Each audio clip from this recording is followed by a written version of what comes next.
Now, I've said some inflammatory statements that, the president's acting like a king. Some of that is inflammatory and provocative, but some of it has some ring of truth to it, or I wouldn't get so much pushback. Kings operate by edict. They say it is so, make it so. There is no give and take. There is no checks and balances between the legislature and the presidency. This has been going on for a long time. It's a titanic struggle, and I wish, frankly, more people were interested in it. I wish we had a dozen people down here saying, no president should assume such authority. No president has the right to say that he is judge, jury, and executioner. No president should be allowed to say that. And it's not enough for him to say, my motives are good. I don't intend to do so. I haven't done so yet, but I might.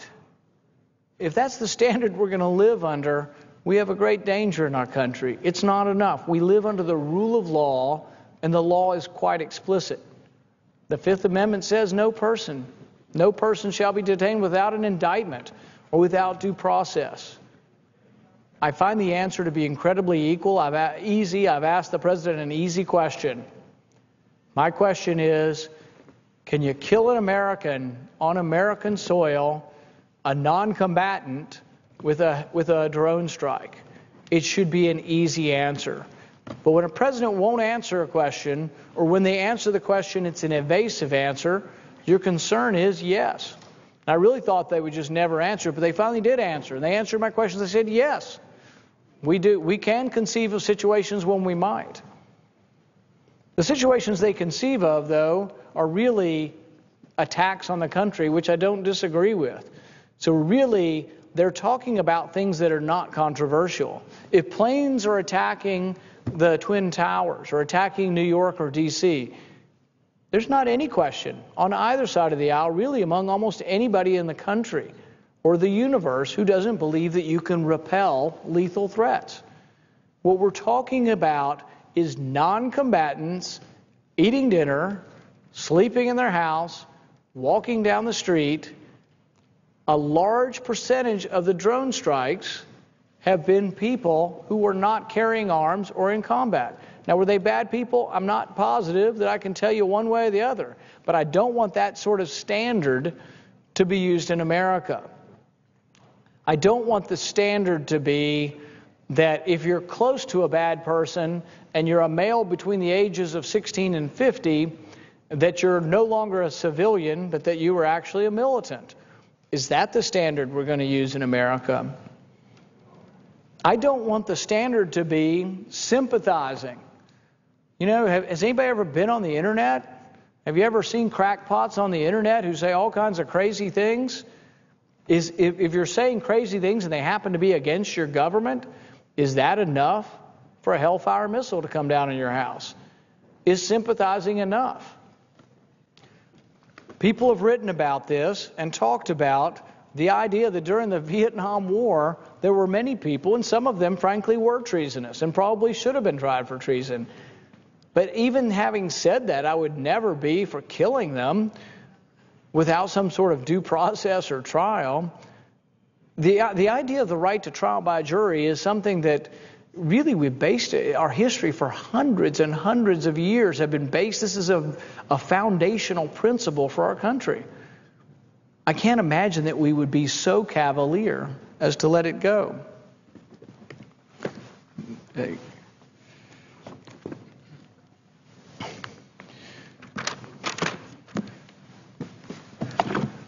As we move forward with this nominating process,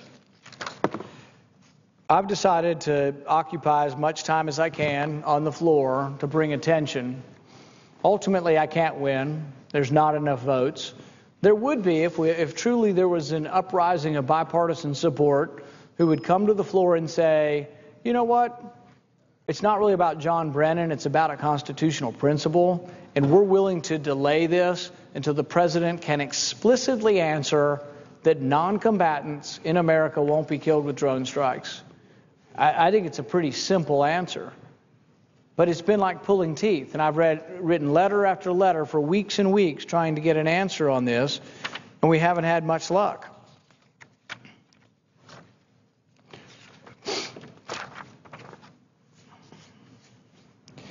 There have been people who have written about the lawfulness of these lethal operations directed against citizens, and there's a question both in the country and outside the country. It's a question of what the standard will be. Will it be the same standard? Now, some say there's no standard once you get outside the country, that anybody can be killed whether they're an American citizen or not. I frankly don't like the idea of no standard. I think, for example, the most prominent American that's been killed overseas was Al Walkie. He was on a list, and his name was publicly known to be on a kill list for months. I see no reason why he couldn't have been tried in a federal court expeditiously. If he didn't return home, he'd still be tried, but given representation and tried for treason. These aren't real frequent cases overseas that have occurred, so I see no reason why we wouldn't use federal courts. The federal courts are adapted such that they can go into secret session if there's classified material. Federal courts in Washington, Philadelphia, New York have done this on occasion, and I think we could do this in federal court. We've tried and convicted quite a few terrorists. I think a number into the several hundreds in the United States in our courts. The main thing is that I object to people becoming so fearful that they cavalierly give up their rights. We had 2 terrorists in Bowling Green, Kentucky. My town is 50,000 people. Who would have thought we get 2 terrorists? And they were conspiring to either buy or send Stinger missiles to Iraq. And I'm glad they were caught, and I'm glad they were punished. They were done so in a court. But many people said, oh, let's just send them to Guantanamo Bay forever. And it's like, well, once we go down that path that we're not going to have any due process, our courts have done a pretty good job. In fact, I think we've not let off anybody from one of our courts that should have been kept here and tried.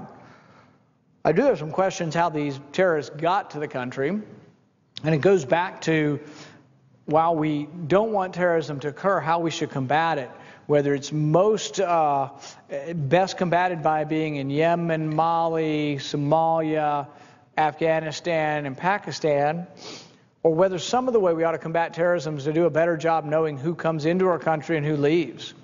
For example, we've allowed 60,000 people from Iraq to come into this country in the last 2 or 3 years. I think that's a lot, frankly.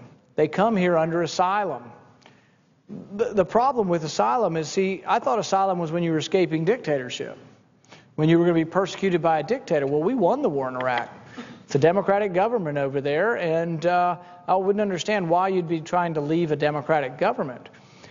Also, the 60,000 you leave, other than maybe the 2 we captured in Bowling Green, you would presume that most of them are pro-Western if they want to come over here. Those are the people we want running Iraq. You know, there's all kinds of reasons why they should stay in Iraq to run the country. But in letting so many people come in, we didn't do a very good job, because the 2 terrorists that we let in Bowling Green, their fingerprints were on an IED. And the IED was in a warehouse somewhere. And the interesting thing about it is they didn't find the fragments that their fingerprints was on and match it up in a database. After we caught them and we were trying them and we knew their name and had their fingerprints, we then went and directed towards some fragments that had been in a warehouse for years and years and had not yet been checked for fingerprints. So we're really not quite doing the job. Sometimes we want to analyze so much information that we get overwhelmed with the information too. We collect millions and millions and billions of pieces and bits of information, but it can't possibly all be analyzed. And some of it, I fear, goes against your rights to privacy.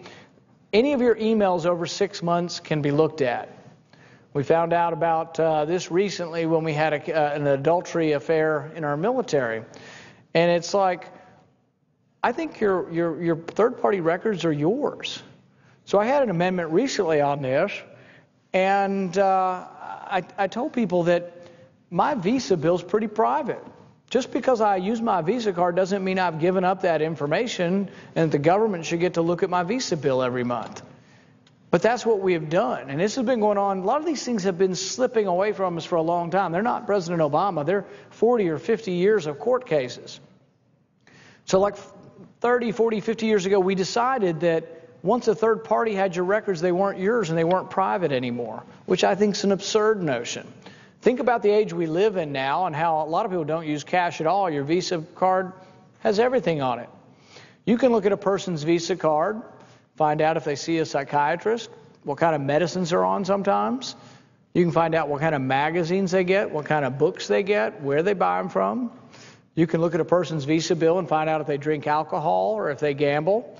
You can find out their travel patterns. There's a lot. I mean, you can find out a ton of information about someone's Visa bill.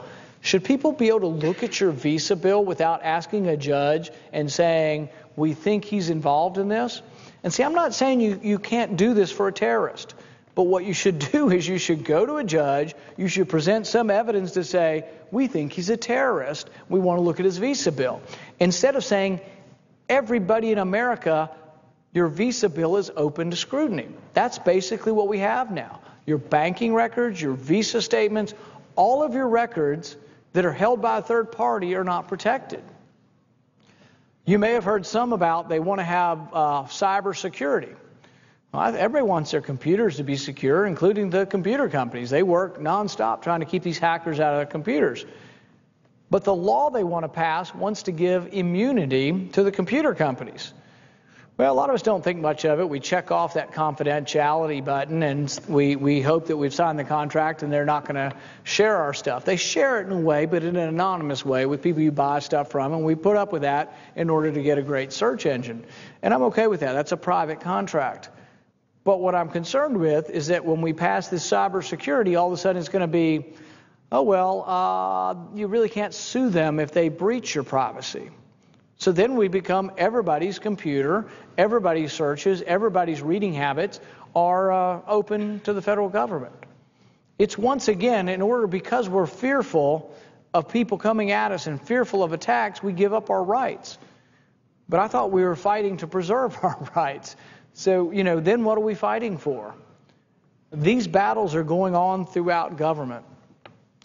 The interesting thing about these battles is they're not really always Republican versus Democrat.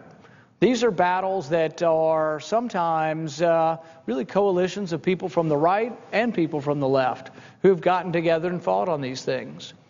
On trying to get the president to acknowledge that he won't do drone strikes, there have been people on the Democratic side of the aisle who have allied with me and helped me to get some of this information. In fact, the president would have refused probably till hell froze over of giving me anything. But the fact that we got a few Democrats on there to ask for the information also, all of a sudden we had a coalition and we were able to get some information. But it hasn't been easy. And that's what's worrisome. The fact that they don't want to acknowledge limitation to the presidential power worries me that they believe in an incredibly expansive presidential power. In order to stop that, we've got to be protective of our rights. We've got to be able to not so easily give up on our rights. There's a white paper that was written, and the title of it was "The Lawfulness of a Lethal Operation Directed Against a U.S. Citizen who is an Operational Leader of Al-Qaeda or an Associated Force." This is from the Department of Justice. This white paper sets forth a legal framework for considering the circumstances in which the U.S. government could use lethal force. One of the things that they do in the document, and some of this was leaked recently, is they tell you the criteria for when they can kill people overseas. Now, we don't know the criteria for killing people in this country. They make a contention that the rules will be different, but no one's really acknowledging exactly who they can kill or what the rules will be. For the people who are killed overseas by drone strikes, the thing that they come up with is that they say that it has to be an imminent threat, but it doesn't have to be immediate. Well, to my thinking, only a bunch of government lawyers could come up with a definition for imminent that says it isn't immediate.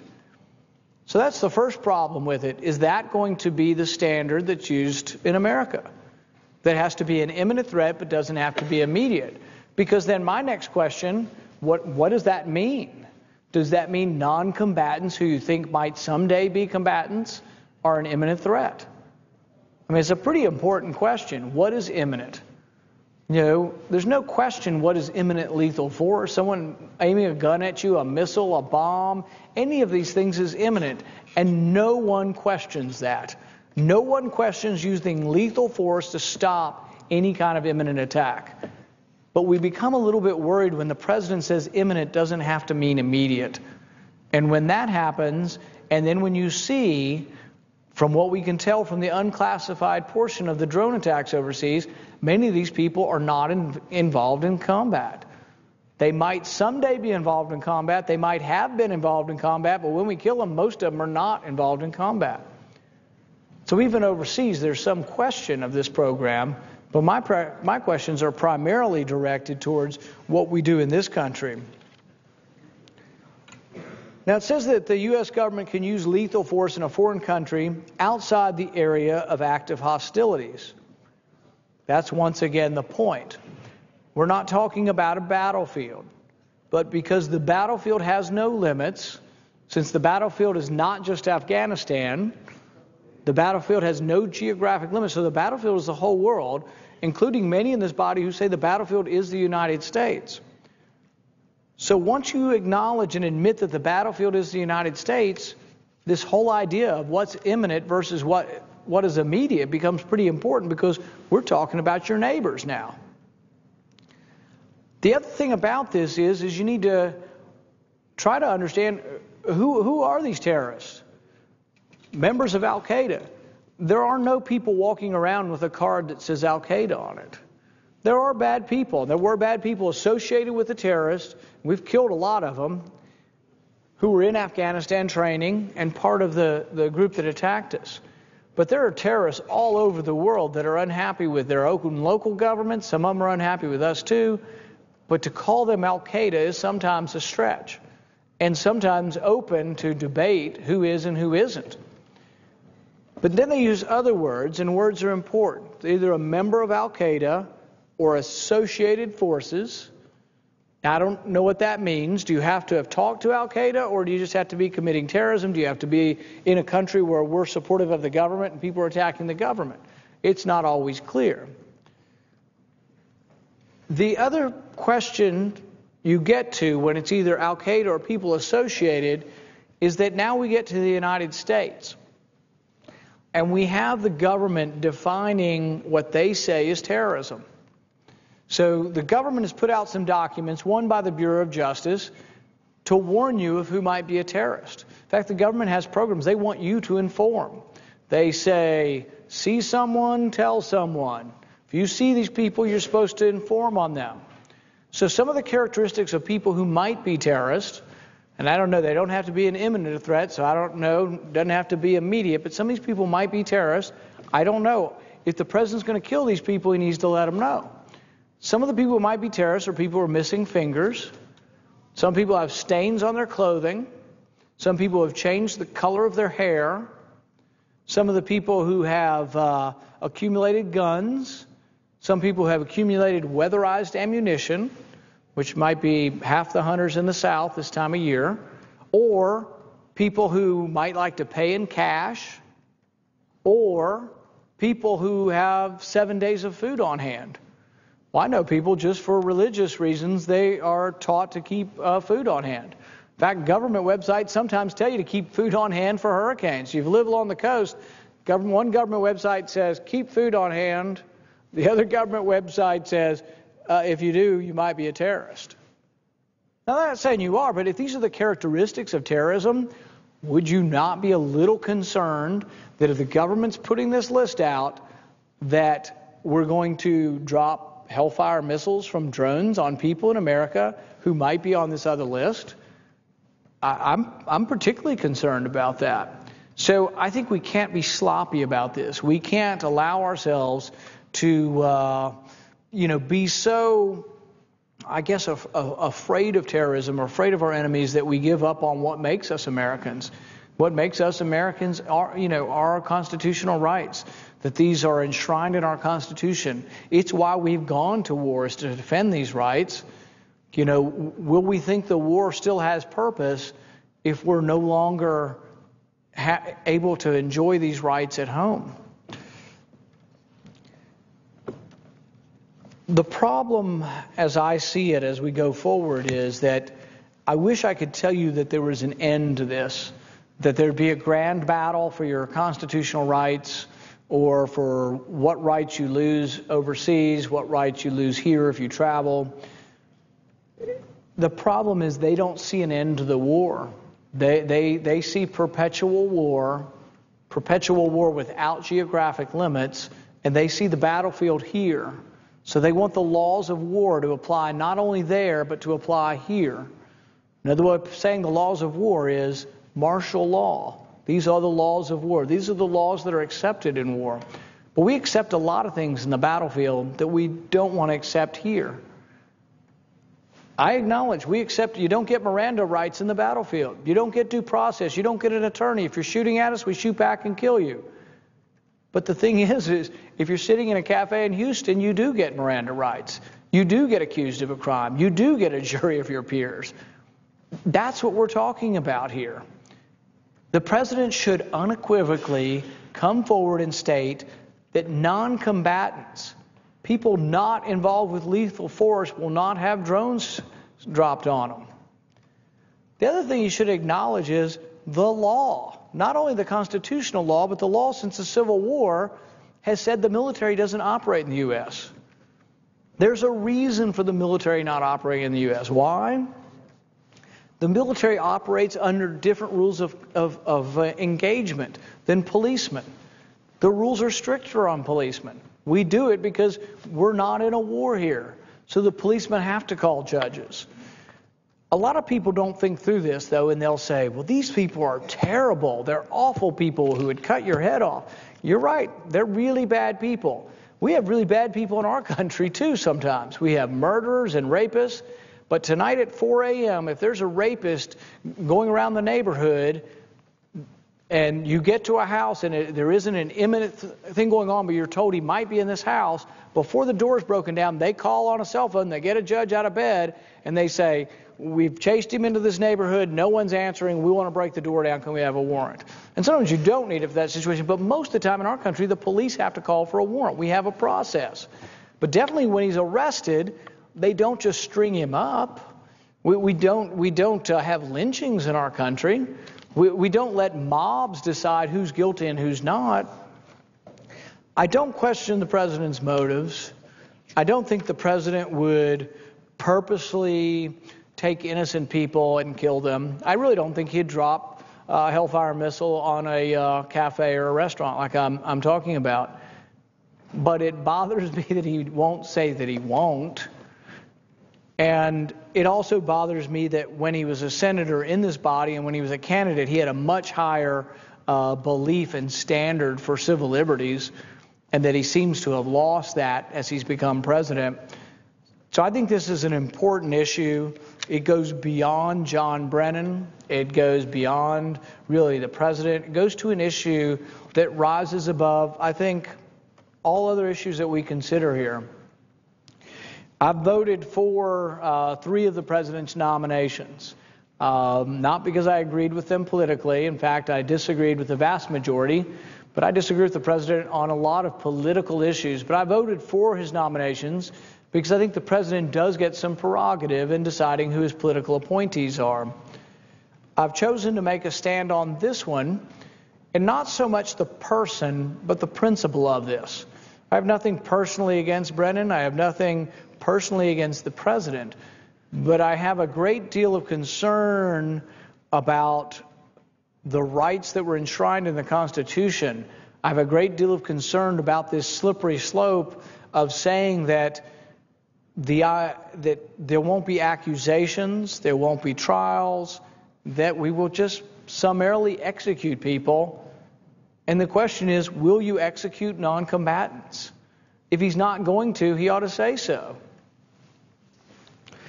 In this white paper that was released, they talked about the 3 different conditions. One of them was imminence, but then they qualified it by saying imminent doesn't have to mean immediate. Another one was feasibility. They said, it's not feasible to get some of these people overseas, and so we kill them. But feasibility is to a certain extent, could be defined as convenience. And so the question is, in America, what if they live up in the Rocky Mountains and there are no roads leading up to where they are? They're not very accessible. It's not very feasible. And so are we going to do strikes based on convenience? Is that going to be the standard? When we talk about standards, they say they have a process in place.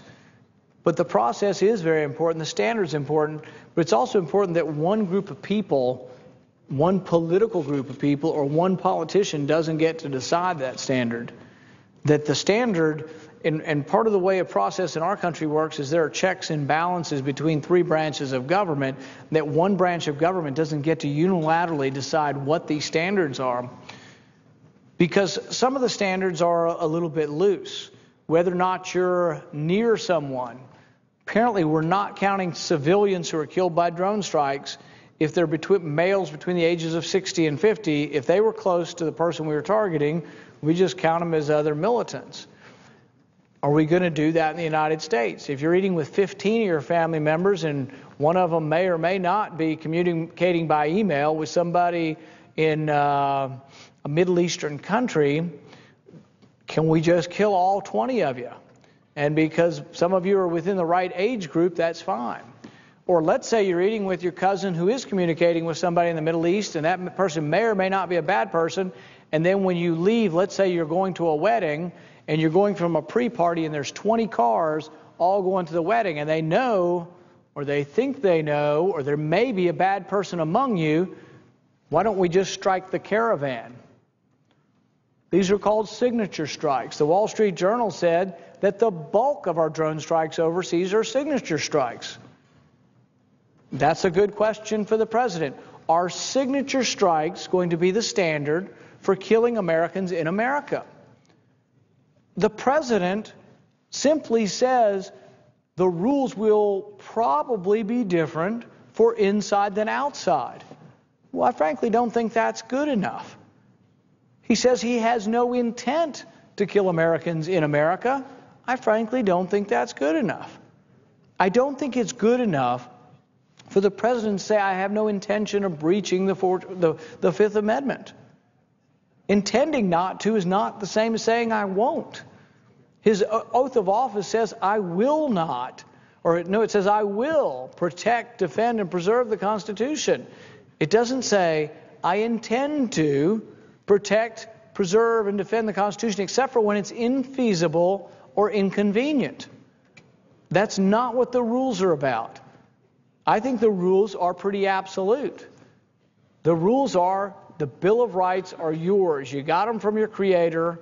They were enshrined in the Constitution. Nobody gets to take them from you. Nobody. No president from no party gets to be judge, jury, and executioner. This decision to let this go, to let this nomination go without an answer is a big mistake for us.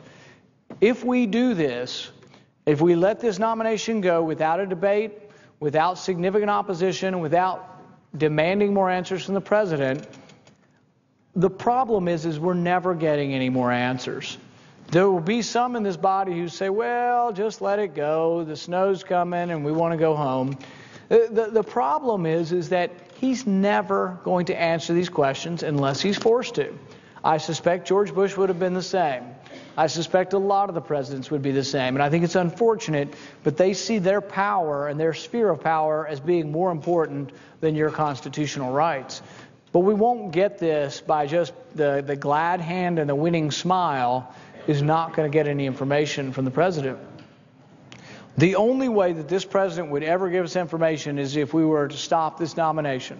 And I'm not even saying stop it personally. My objection really is not so much to Brennan as being in charge of the CIA as my objection is to the program and to the president not admitting that he can't do drone strikes in America. So I will continue to do what I can to draw attention to this, and we'll see where things lead. But I am disappointed in the president. I am one who, while I'm a Republican, I didn't vote for him in 2008 or 2012. I am one who has admired certain aspects of his policy. I admired his defense of civil liberties. I admired him in 2007 when he said that Americans shouldn't be involved in torture. I admired him when he said that we should follow the rule of law and that we should have warrants before we tap people's phone, that we shouldn't be trolling through people's records. But I find a great irony and really, frankly, a great hypocrisy to someone who would defend getting warrants before we tap your phone, but won't defend a trial before we kill you. Tapping one's phone is a breach of your privacy, and it should only be done if you've been accused of a crime and evidence has been presented and a judge grants a warrant. But killing someone with no due process, with no judicial oversight? Now, some are saying in here, oh, we'll get to it. We're eventually going to set up a court, maybe a FISA court, which unfortunately probably won't be quite good enough because it'll be in secret, and you really should have a chance to confront your accusers and have a public trial if you're going to be killed. Particularly what I'm talking about is American citizens. But there needs to be some oversight. But the problem with waiting to do this and saying, oh, we'll do this, sometime, we'll get to it eventually, it never happens. Same way with saying, oh, we'll keep asking the president for more information, but it never happens. If we do not take a stand for something we believe in, it's going to slip away from us. I think our rights are gradually eroding. I think they're gradually slipping away from us. I think the understanding of the Constitution as a document that restrains your government, that restrains the size and scope of your government, has been lost on a lot of people. And I think it's something we shouldn't give up on. When the president goes through his 3 different items that were leaked through this memo, he says there has to be an imminent threat. He says the capture has to be inconvenient or infeasible. And he says that the operation of killing the person has to be conducted within a manner consistent with the applicable law of war. Here's the problem. That sounds fine if you're in Afghanistan in the mountains fighting a war. But I'm talking about downtown Washington, D.C., talking about living in the suburbs of Houston or Atlanta. Are we going to have drone strike programs in America consistent with the applicable law of war? See, the other way to put law of war, and this isn't a stretch, this is just turning the words around, martial law. Now, people, if you put it that way, might have a little bit different impression. Do we want martial law in our country? If you go back to, the battle we had over indefinite detention last year, where they're saying they can take a citizen without a trial and actually send them from America to Guantanamo Bay if they're accused of terrorism, accused, not convicted, accused of terrorism, you start to worry about some of this stuff happening, in our country, that this could actually happen. One of the sort of ironies of looking at different governments and looking what makes people unhappy, in Tahrir Square in Cairo, there have been hundreds of thousands of people protesting. And it's interesting what they're protesting. They're protesting, one of the large things they protest is something called an emergency decree, which I believe went in place by Mubarak 20 some odd years ago. So you get leaders who come in and they're fearful, or they use fear to accumulate power, and you get a decree. So you get martial law. The martial law, ironically enough, in Egypt, allows detention without trial. They do have the right to trial, but there's an exception, and it's been accepted for the last 20 some odd years, and the people are hopping mad over it. So we get involved in their country and their politics and give them money and weapons, and we've got some of the same debate and problems here at home, and whether or not you can indefinitely detain. The president's response to this was also pretty disappointing. It wouldn't have become law without him. I think he threatened to veto it, and then he signed it anyway. Empty threats are of no value, and he struck no great blow for America or for American freedoms by not vetoing this. But when he signed it, he said something similar to what he's saying now. He said, Well, I have no intent to indefinitely detain people. Am I the only one in America that's a little bit, underwhelmed by the president saying he has no intent to detain somebody, but he's going to sign it into law saying he has the power to? That's the same thing we're getting now in this drone strike program. Don't worry. Everything's okay. I'm your leader. And I would never detain you. I would never, shoot hellfire missiles at non-combatants. I won't do that. And I can take him at his word. But what about the next guy and the next guy? In 1923, when they destroyed the currency in Germany, they elected Hitler. I'm not saying anybody's Hitler, so don't misunderstand me. I'm saying that there is a danger, even in a democratic country, that someday you get a leader who comes in the middle of chaos and says, those people did it. Those people were the mistake. Those people are who we need to rout out. And if the laws have been removed that prevented that from happening, if the laws have been removed that say we can indefinitely detain, in Hitler's case, he said the Jews, those bankers, the Jews did this to us, and they were indefinitely detained. Now, am I saying that's going to happen in our country? Unlikely. I can't imagine any of our leaders, for all of our disagreements, doing that. But if you don't have the law to protect you, you don't have that protection. Because you do not know who the next guy is, and the next guy, the next woman. When Madison wrote about this, he was very explicit. He said, we have these rules in place because we don't have a government of angels. If we had a government of angels, we wouldn't need these rules.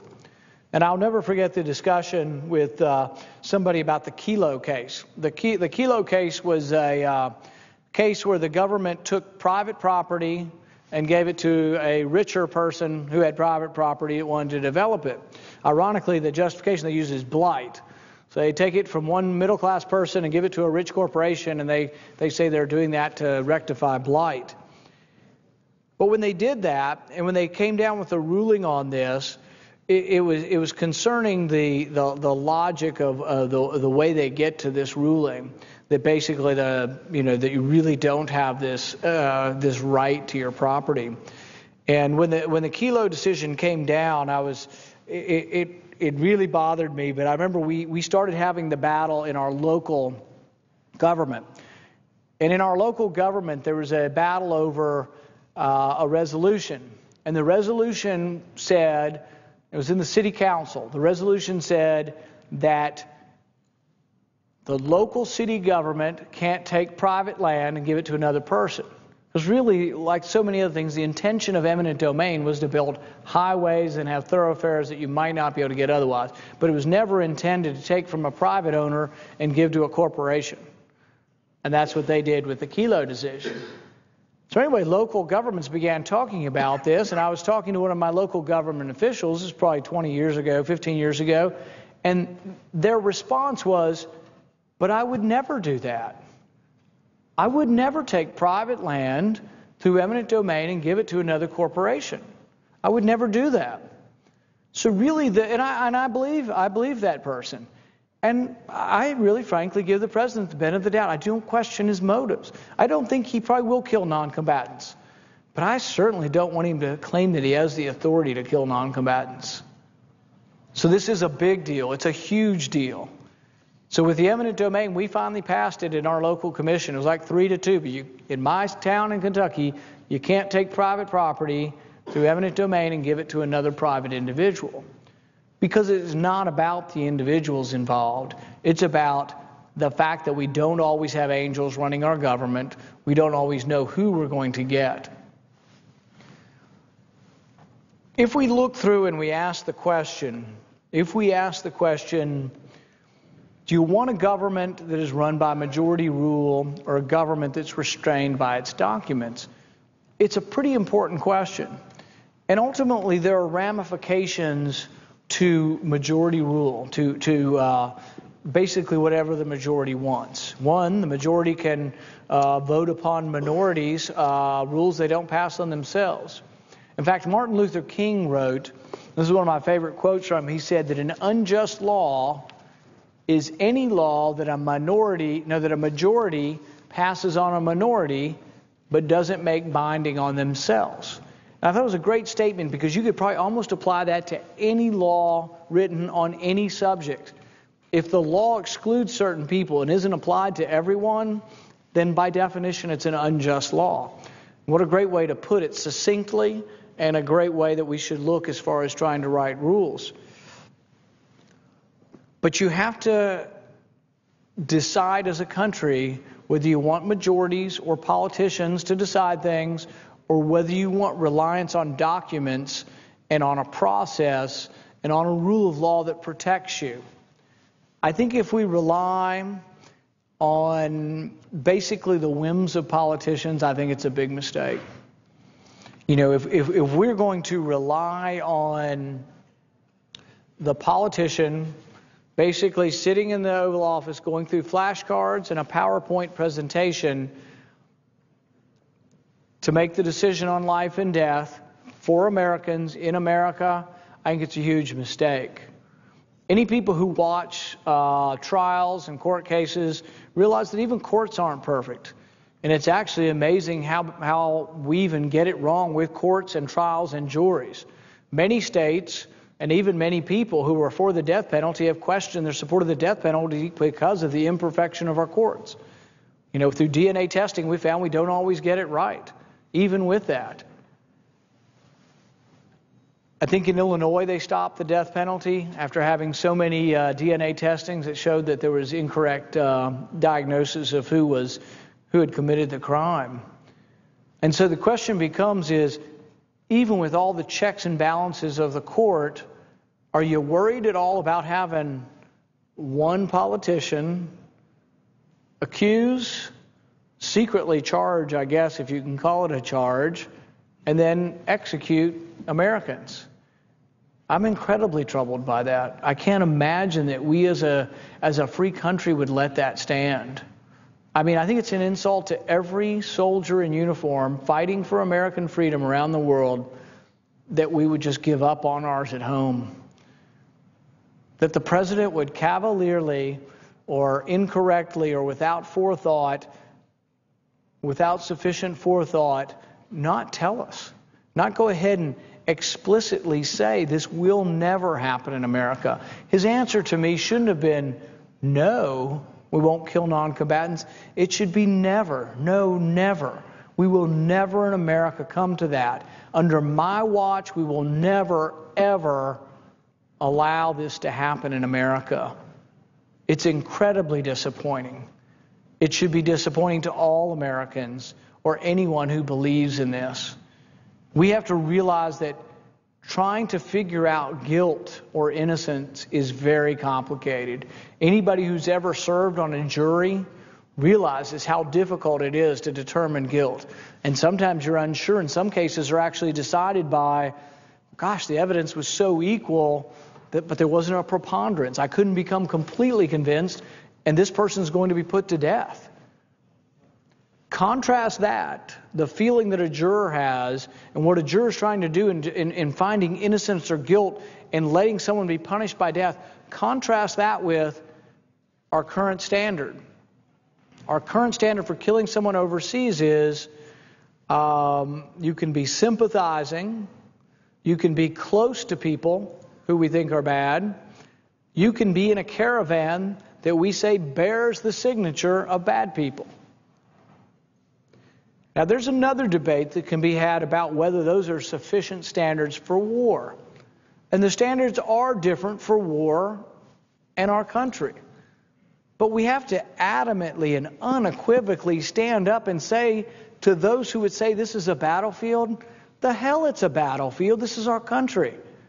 If you want to say that this is a battlefield, if you say that we're going to have the laws of war here, we're going to have martial law here, by golly, let's have a debate about it. Let's have a discussion in the country. Let's have everybody talking about, are we the battlefield? Is this a battlefield? Is our country a battlefield? Because what that means is you get no due process in a battlefield.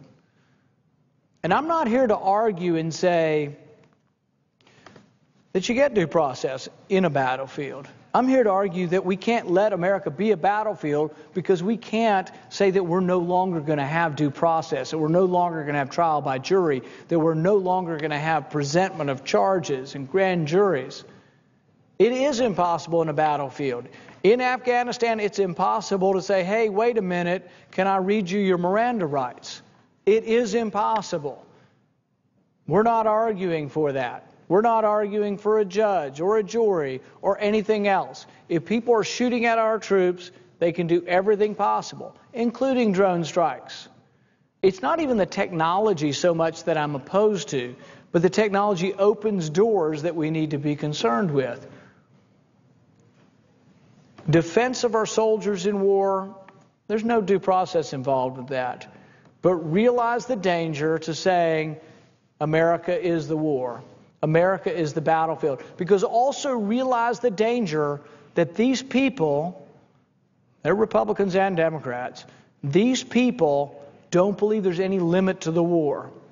There is no geographic limit and there is no temporal limit.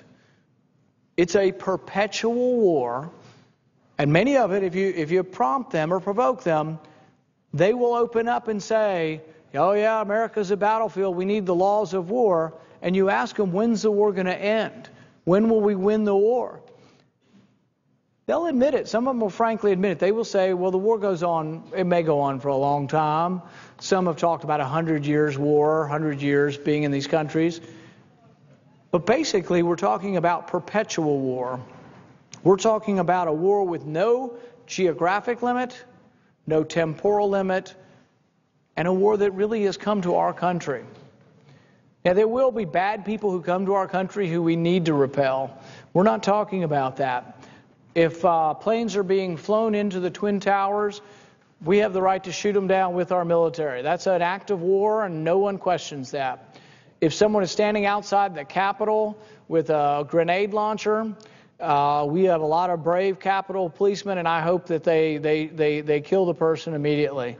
Lethal force, to repel lethal force, has never been questioned by anybody and is really not even controversial. But they want to make the debate about that and not about killing non-combatants driving in their car down Constitution or sitting in a cafe on Massachusetts Avenue.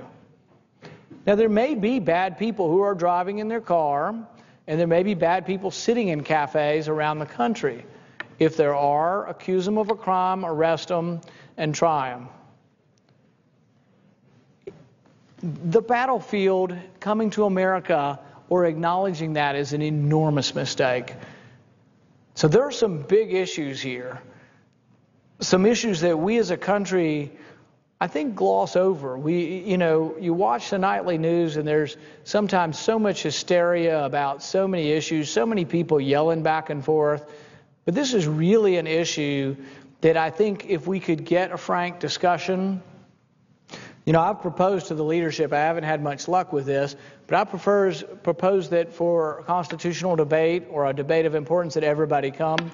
And instead of hearing me for all day, we take 2 or 3 minutes and we go around the room and everybody speaks, and it's limited, but there's some kind of debate and discussion, less speech making and more debate.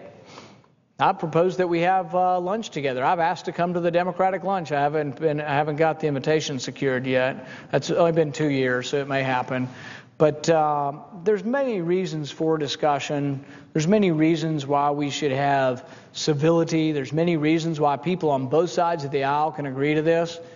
If we were to have a vote, maybe not on the nomination, but a vote on restricting drones. There is a bill out there that we're working on that would restrict drones to imminent threats and really doesn't even get into the distinction of the military.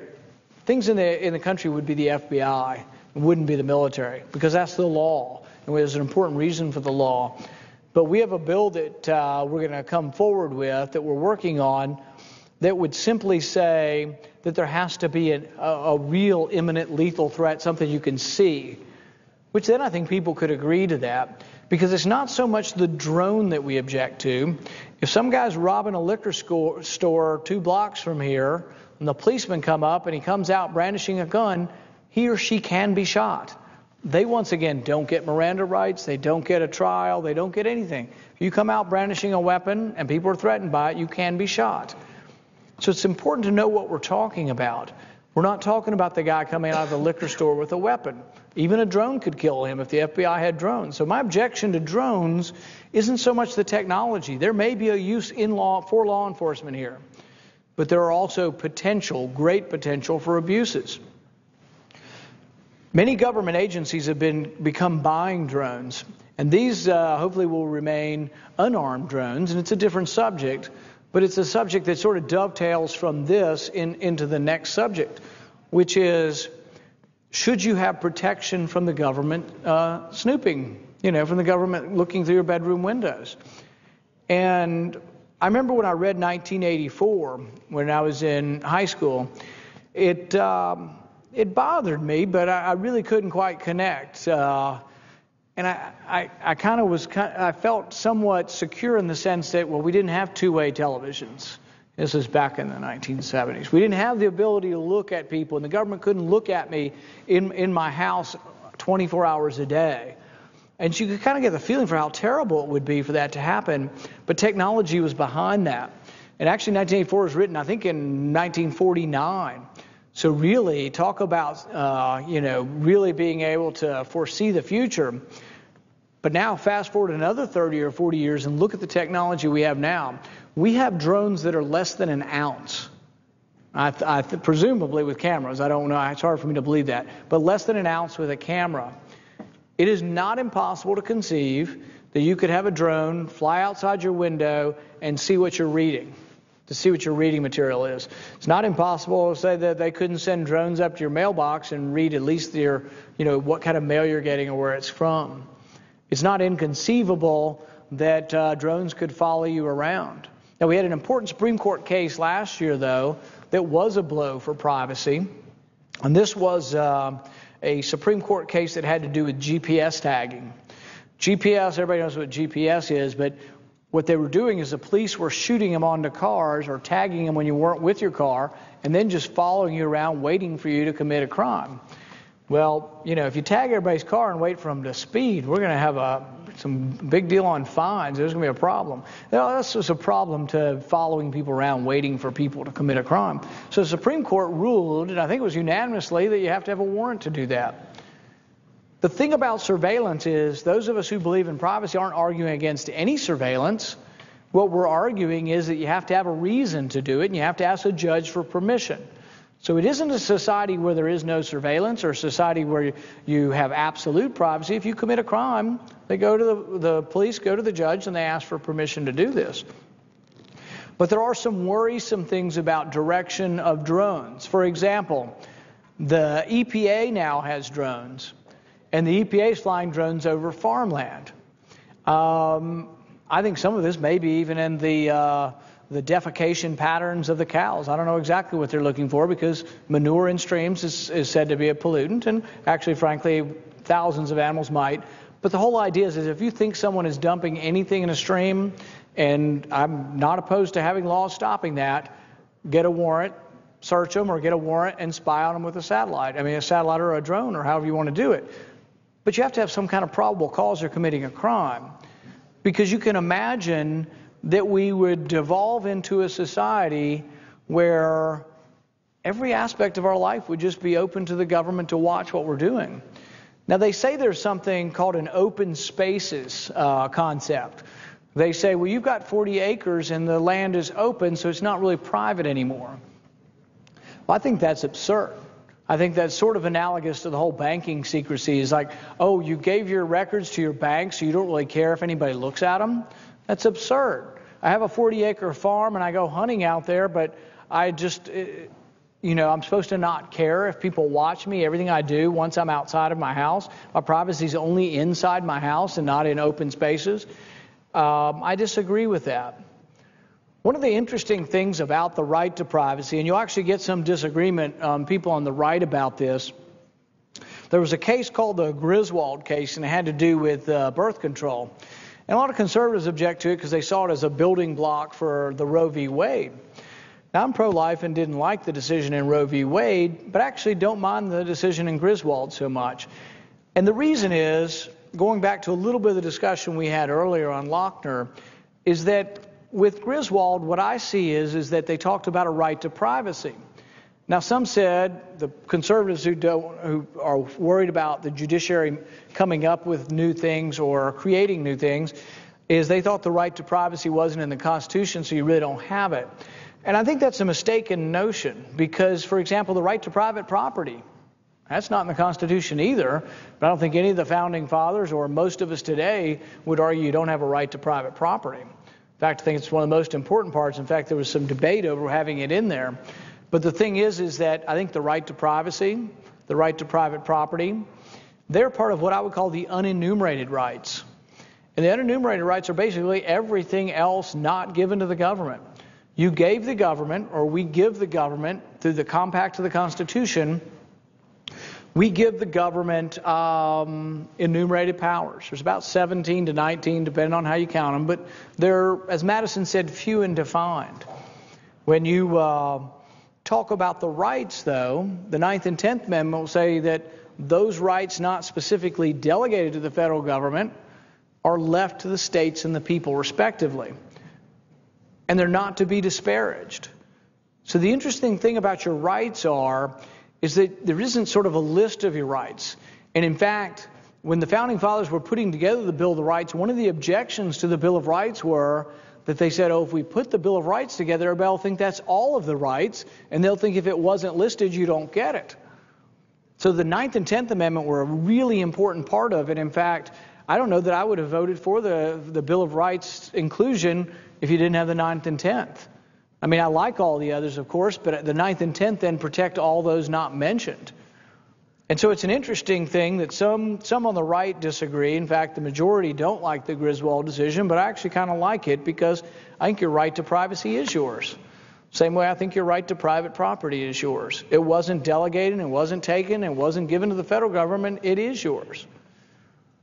It gets back to sort of the primacy of liberty, the primacy of your individual freedom, that you didn't get that. You weren't given your freedom by government.